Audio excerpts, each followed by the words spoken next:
Trenches Podcast. Well, I guess the number one question, bro, a lot of people that I had is, I guess what is an NFT? What is it? Sure. That is a loaded question depending on who you ask. It's a bit more complicated than you might think.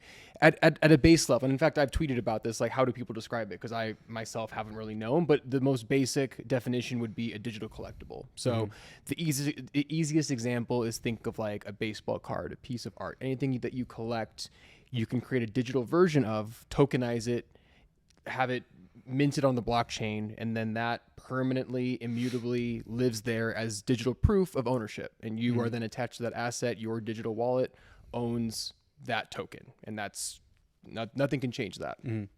I really do think of it more though in terms of connections. Like to me, NFTs are connections to other things, which sounds very vague, but when you think about what collectibles really are, it's a physical connection to a memory, to a sports team, collecting memorabilia. It's a connection to a community, something larger than yourself, like we talked about in the case of the Lions. Right. And so NFTs to me are like built connections through digital collectibles is how I think about it. Right. And that's one thing that you said too. And a lot of people are always like, oh, you get to be part of, a community. I didn't really know what that was until you pointed me in the direction of a few different projects, but I went out in Discord, which I've never used before. And it's like Twitter. I've used it for years and I still get overwhelmed by it. Dude, like, it's like, you open it and then like, if I comment something, people will have a whole conversation on just my comment. And then times 30,000 people that are in the. And if you walk away for 10 minutes, you come back and it's. I was just like, okay, it's gone. But I remember I was like, okay, I had to make a little account and I was like, why should I buy a line? And within 30 seconds, it was like, because it's awesome. Like the just response was just crazy. And I was like, oh, that's what they mean. That's what they mean by, people are just, it's a very active group that I think, number one, answers a bunch of your questions.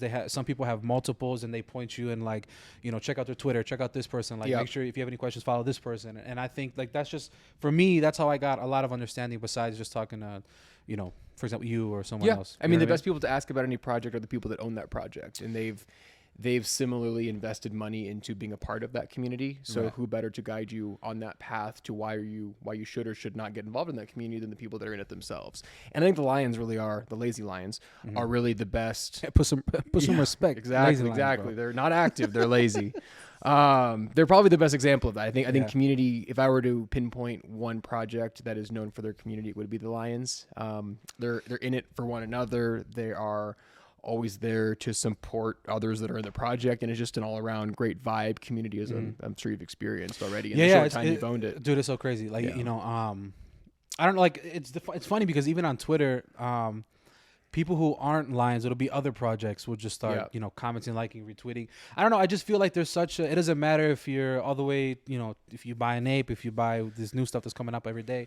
It's like, it's just kind of an excitement to be like, oh, someone else is, like someone else is participating in the space. Yeah, it's a very positive space. A lot, yeah. And I'm glad you noticed that early, because there is definitely a dynamic of.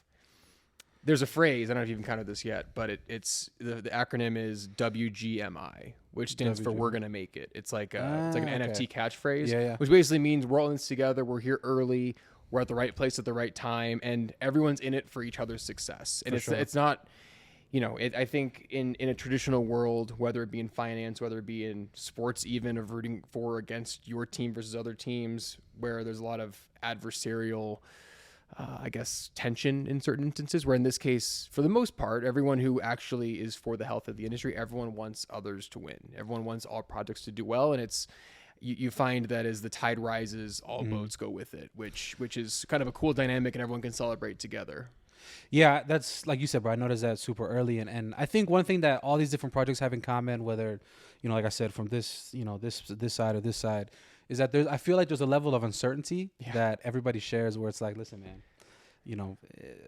the more the merrier. Let's ride it out. Let's kind of see what's gonna happen. Well, it's crazy because you look at traditional markets, and I'm gonna use the opportunity to say this. None of this is financial advice. I know nothing. My brain is very smooth. Don't take anything I say as actual advice on where to spend your money. That being said, you look at traditional financial markets and you have a track record, a history of performance, and it dates back to the Great Depression, where with some certainty that the stock market on average will return S&P 500 10% ish on an annual basis, and with that comes a certain safety and willingness to invest in traditional assets.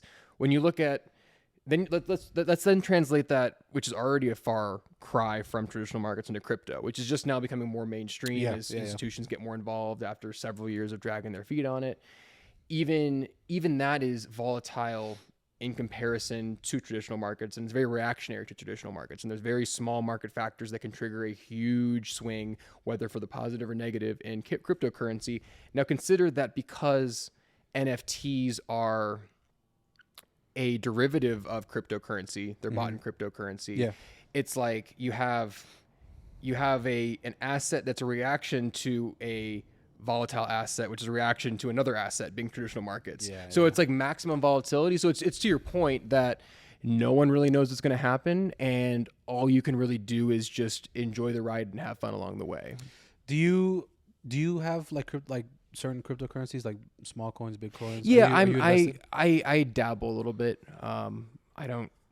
I don't do too much with the dog themed coins and the ones that make big news. I like to have a use case behind it. For sure. And really I think use case is an operative word here in an NFT. They'd call that utility. And what I like to invest in and what I like to hold as assets are things that bring me real world value, while they theoretically over time also build my wealth. And that is what NFTs are to me. And they may not always go up, but it's really unlike, if I own a stock in Disney, I can't go into that boardroom, put my fist down and say, here's what I think we should do. But when I own an NFT of a collection, so my biggest investment is in this project called Gutter Cat Gang. I had to get the plug in there. For sure. When I'm in that Discord, I can actively be involved in the future of the project and where that goes as an organization. And it's this unique dynamic of not only having that seat at the table to determine where your community goes, where your really investment goes, but also the community that's all around that. There's this shared purpose, there's a shared risk, but then a shared reward. But then with that comes a certain camaraderie, and it's all wrapped up into this great, cool thing. And I always think about it, it may not be the best mindset, but regardless of the value of the NFT itself on a floor basis, to use a more specific term to the industry, like you can still have fun owning it. So like you can participate in the investment as much as you reap the rewards down the road of the investment.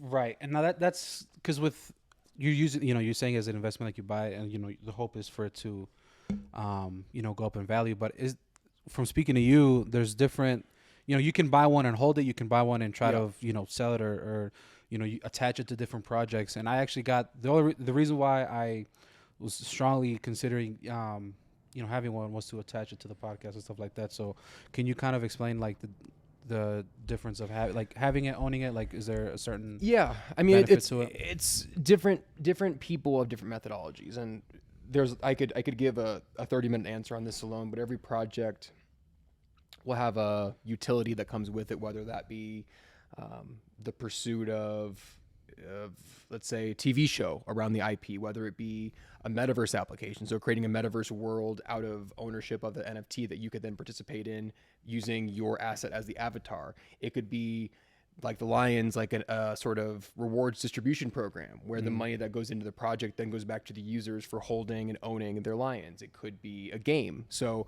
by holding the NFT, I get access to a certain gaming ecosystem. Like there's so many different things that a project can bring you, and you're buying into the theory that those things and those aspects of utility will build value for the project over time. And to get to your point, I know that was kind of long-winded. No. To get to your point on rights, ownership, and IP, they're not all, but there are a number of projects, and more specifically the high-quality projects, they're now allowing the owner of the NFT itself to utilize the IP for commercial purposes. So by holding your lion, by holding an ape, the most notable one, Bored Ape Yacht Club, you could then utilize that picture, the JPEG that you own, to then grow your business, to be the face of your podcast, to be, for me, mine's my LinkedIn picture.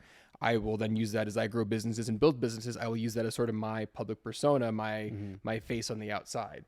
And it's unique because to go back to Disney, like I can be a shareholder in Disney, but if I use Baby Yoda to you be my business logo, I'm getting a cease and desist the next day. Right. But in this case, using Bored Ape Yacht Club as my example, that in and of itself has become such a powerful brand.